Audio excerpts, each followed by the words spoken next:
Hi guys. So I guess with Anna Wintour leaving American Vogue, I think that it's a great time for me to tell you how life was at Vogue when I worked at Vogue. If you follow my Instagram or if you know me, you know that I worked at Vogue before I worked as a personal shopper. Um, I have a unique, uh, I don't know, path. And I'm just so blessed that I was able to totally, fully self actualize because I was a kid from Laredo, Texas, with no internet. And I just had Vogue.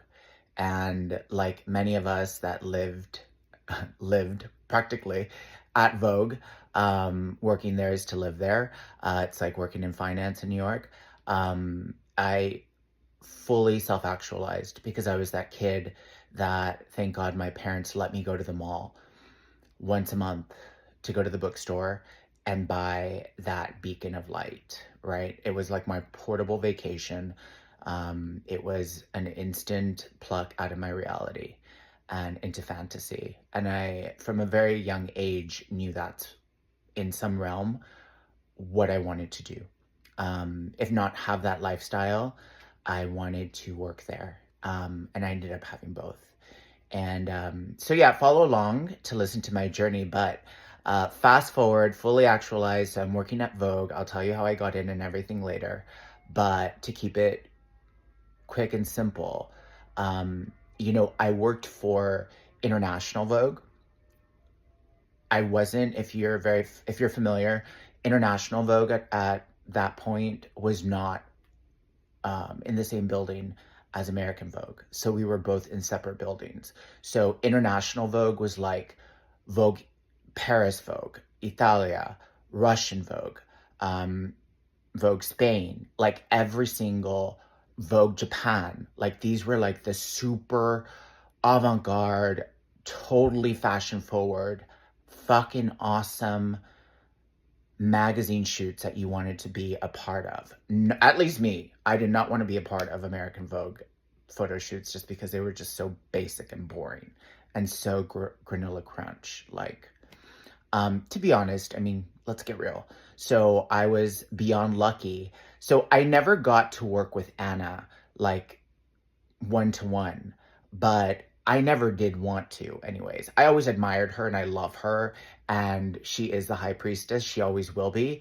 But who I always admired and who I always wanted to work for were number one, Karine Reutfeld. She was everything I wanted to be. She was everything. And I mean, she was my goddess. And as far as I'm concerned, going to New York, my mission in life, my dream, not even mission, because I was like, how the hell would I even get connected with her to work for her? So my whole mission was, to meet her or, just be around her, just to smell her, just to be in her presence, just to see how she is. I mean, because she was for me, and she still is for me, the most fashionable muse woman ever and the best stylist, in my opinion, ever. And so I ended up, long story short, working for Karine Reutfeld. And so Karine Reutfeld, obviously was the best fashion editor. She was the editor in chief of Paris Vogue, which is obviously the best Vogue. I mean, let's get real, of all of them. And the most admired. And so to finally work with Karine. And my second choice was Giovanna Battaglia. And I ended up working for Giovanna too.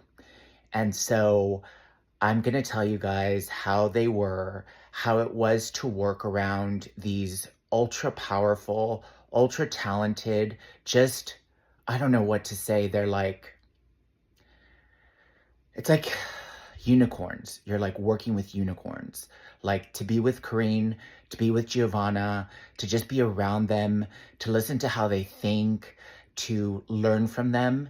That's basically the Harvard or Yale, like top notch in my field. So I'm going to tell you how it all happened, how they really are, And you'll be very surprised to know that the real big shots in the industry happen to be the most nicest of people.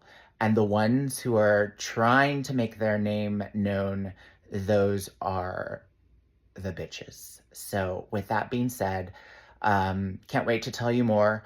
I'm gonna follow up on what I posted last week about beauty secrets, fitness hacks.